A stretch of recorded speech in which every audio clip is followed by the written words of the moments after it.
नमस्कार, आप देख रहे हैं पंजाब केसरी टीवी में हूं मैनपाल कश्यप। इस समय इंद्री के गांव खेड़ी मानसिंह में हम मौजूद हैं और आपको बता दें कि शनिवार देर शाम को जो है ना भारी बरसात हुई थी और कई जगह ओलावृष्टि भी हुई थी। उसी को लेकर चाहे वो गेहूं की फसल है, चाहे वो सब्जी की फसल है, तो काफी जो फसल है पूरी तरह से तबाह हो गई थी। तो यहाँ पर जो पंचायती राज के संगठन के जो प्रदेश अध्यक्ष हैं डॉक्टर सुनील पवार जी, वो किसानों के बीच पहुंचे हैं और फसल का भी जायजा करने के लिए वो यहाँ पर पहुंचे हैं। उनसे बातचीत करते हैं। डॉक्टर साहब, पंजाब केसरी में सबसे पहले आपका स्वागत है। मैनपाल जी, आप किसानों की इस खबर को कवर करने के लिए पहुंचे हैं। आपका और आपके चैनल का बहुत बहुत धन्यवाद करते हैं।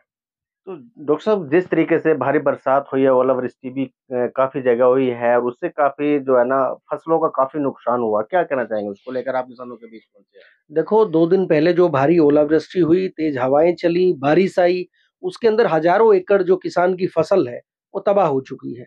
आपके सामने खेत के अंदर आप देखोगे तो गेहूं की फसल पूर्ण रूप से गिरी हुई है। अगर आप पीछे देखोगे जहां पर खीरे खीरे की खेती जो है लोगों ने की है, सब्जियां लगाने का काम किया है, वहां पर अब भी पानी खड़ा है। और जहां टमाटर और खीरे के ऊपर ओला गिरा और वो तबाह हुई, तो बड़ी मेहनत से किसान जो है अपनी फसल उगाता है। अगर किसान की आंखों के सामने उसकी फसल तबाह होती है तो बड़ी पीड़ा का विषय रहता है। लेकिन भगवान ने जो किया उसको सब कबूल करते हैं। अब सरकारों की बारी होती है कि किसान का हिस्सा जो देश के बजट में है, तो उस किसान की फसल जब खराब होती है तो उस बजट के अंदर से खराबे को पूरा करने के लिए, उनकी क्षतिपूर्ति करने के लिए सरकारें क्या करती हैं। तो आज किसान की जहां पर हजारों एकड़ फसल वो हमारे क्षेत्र के अंदर खत्म हुई और लाखों एकड़ फसल पूरे हरियाणा प्रदेश के अंदर तबाह हुई है, तो इस सरकार को तुरंत प्रभाव से इस क्षेत्र की गिरदावरी करानी चाहिए और किसान का जो भी क्षति है उसकी पूर्ति करते हुए कम से कम 50,000 प्रति एकड़ के हिसाब से उनके अकाउंट में डालना चाहिए। तो जिस तरीके से अगर इंद्री हल्के की अगर बात की जाए तो आसपास के जो क्षेत्र हैं उसमें भी इंद्री हल्के में कितना एकड़ मतलब जो फसल है वो कितना खराब मानते हैं? देखो, अनुमान है कि हजारों एकड़, क्योंकि ये पूरा क्षेत्र जो बलड़ी बाईपास से लेके इंद्री तक का है, दोनों तरफ आप निगाह डाल के देखोगे तो आपको सारी फसल जो है वो लेटी हुई नजर आएगी। और जब फसल एक बार जमीन में गिर जाती है हवाओं के कारण, तो उसकी जो आवक है वो 60% तक लगभग मान के चलो खराब हो जाती है। उसके बाद भी उसके अंदर तिल्ला जैसे रोग आने के चांसेस रहते हैं, जिनका कोई इलाज नहीं हो पाता।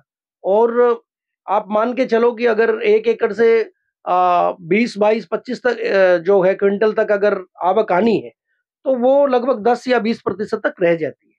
तो अनुमान यही है कि कम से कम 50,000 रुपए प्रति एकड़ के हिसाब से किसान को मुआवजा मिलना चाहिए। तो इंद्री हल्के में आप कहाँ-कहाँ जा रहे हैं? क्या लोगों के जो किसान हैं उनके बीच में कहाँ-कहाँ तक अब अभी तक आप पहुँचे हैं? देखिए, अभी बलड़ी बाईपास के दोनों साइड के गांव के अंदर, अलग-अलग गांव के अंदर हम गए और अभी हम पहुंचे हैं गांव खेड़ी मानसिंह के अंदर। खेड़ी मानसिंह के आगे भी जितने भी गांव के अंदर खराबा है वहां हम पहुंचने का प्रयास करेंगे।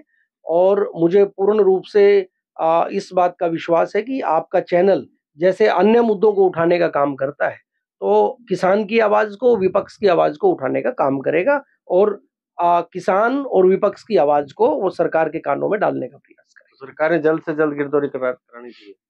डेफिनेटली जितनी जल्दी हो सके, क्योंकि किसान को अपनी आंखों के सामने जब फसल खराब होते देखता है तो उसके परिवार में से इतना दुख होता है जैसे परिवार के अंदर कोई बड़ा हादसा हुआ है।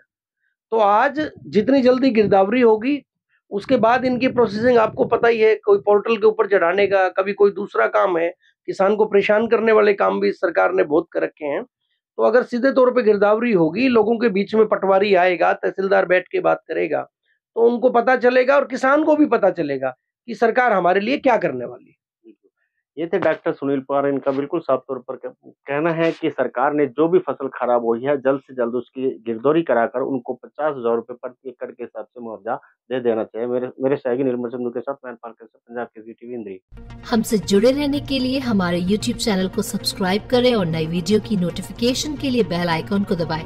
अगर आप ये वीडियो Facebook पर देख रहे हैं तो लाइक जरूर करें और ज्यादा से ज्यादा शेयर करें। धन्यवाद।